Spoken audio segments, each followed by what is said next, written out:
Upon that night where fairies light on castles dan and dance, or o'er the lane splendid blaze on sprightly coursers prance, o'er the colleen the roots is ta'en beneath the moon's pale beams, there up the cove to stray and rove among the rocks and streams to sport that night.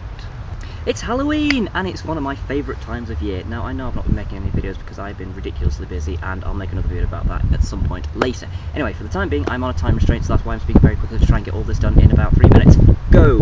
So Halloween's been pretty good for me so far, but there's this sort of childishness that's been lost now that I'm an adult. It's this unfortunate thing whereby, where I was a child, it was all about trick-or-treating and dressing up as funny ghouls and watching horror films that you really shouldn't be watching because there's naughty scenes where two people lie on top of each other and do that thing. Now, though, it seems more to be sort of the case that it's not Halloween unless you've got an exposed nipple. Okay, quick explanation as to the change in venue. I've been trying to make this video for about 6 hours now, and literally everything has gone wrong. And it is now too dark to film outside, so I had to bring it inside.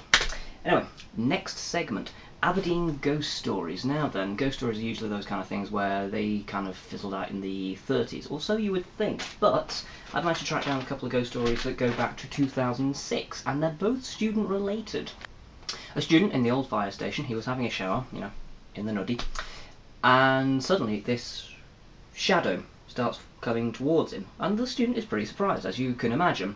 So he jumps out of the shower, injuring himself in the process, and this spectre sort of walks through the shower wall. Weird. The other one is the Ghost of Hillhead Halls. Now, it doesn't mention which bit of Hillhead Halls, but it just says Hillhead Halls, so, you know, it could be friggin' anything. Apparently, this girl woke up one night in 2006 to find a man sitting in her chair. You know, those horrible ones. And she screamed, and as she screamed, the man vanished. I managed to find this in the new library. It is the Gazette of Scottish and Irish Ghosts, and it mentions Aberdeen. And I thought, oh brilliant, we're going to get a really cool ghost story. No.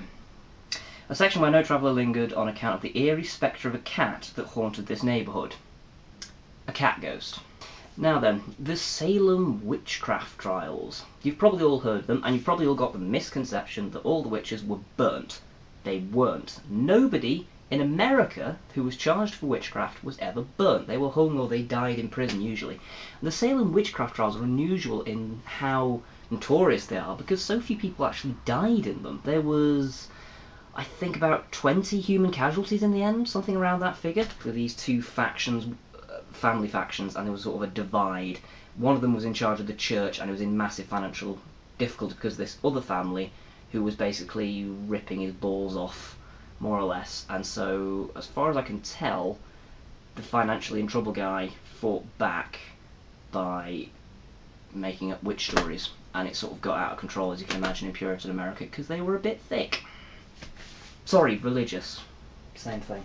That is going to be my Halloween video for now. I'm sorry it's been a bit of a shambles, but literally everything has gone wrong trying to make this video, and I would sooner get it done today rather than have to, like, wait a whole year. So, I apologise, there's your lot. I'll make another proper video tomorrow to sort of make up for the shittiness of this one. Hopefully nothing will go wrong.